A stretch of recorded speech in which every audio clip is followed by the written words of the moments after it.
Hi, this is Brenda Green, and welcome back to Living in the Go. So I want to talk to you a little bit about tariffs. I mean, you've been hearing it in the news quite a bit. Our administration recently put tariffs on 180 countries.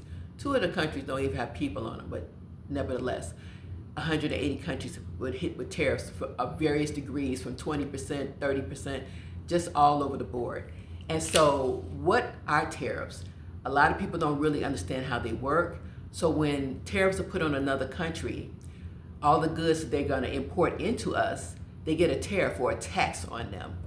And then it has to be paid. The country that has the imports that are sending them in, they're not going to pay them. But the manufacturers, the companies here who buy those imports, they have to pay the tariff. Thus, they're not going to take that money. They're going to put it on the consumer, and the consumers will have to pay for that. But a little bit of history about tariffs. Earlier, before 1913, we did tariffs on every foreign country with every kind of good that was coming into the United States, because at that time we didn't have federal income tax, and that was the only way to get taxed. So it still worked the same. You would send tariffs to these different countries, then the people here who bought those merchandise would have to pay that tariffs over that tax, and that's the revenue that went into our government. So again, consumers were still paying for it, companies were still paying for it, but that's how they generated income for this country. And that went on until like 1913, when they decided to institute a federal income tax, and at that point they lowered the tariffs that were given out. And so the tariffs were at their highest point between 1861 to 1933.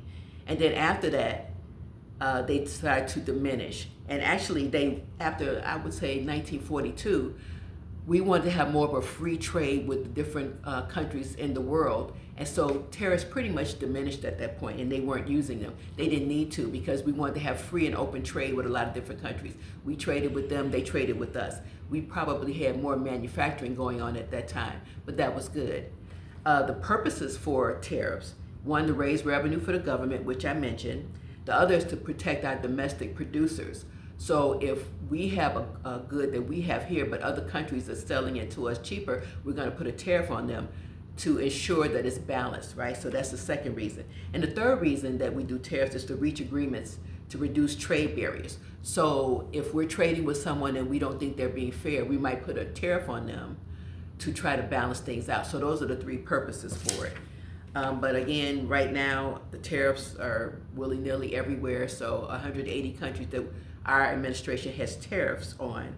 We'll see how that goes. Unfortunately, because the way things are structured now in this global economy, we as the consumers, unfortunately, are going to have to pay for this. So any tariffs on products that we buy that come from other countries, everything from foods like wines from France or cheese from France, those kind of things, avocados from Mexico, steel, wood from Canada, everything's going to have a tariff, so the prices are going to go up, and we as the consumers are going to have to pay for that. So we hopefully will get through, things will work out, hopefully. Continue to be vigilant, buy locally when you can, save as much money as you can, and together we should be okay. So thanks so much, a little bit of information. Hope you have a wonderful day.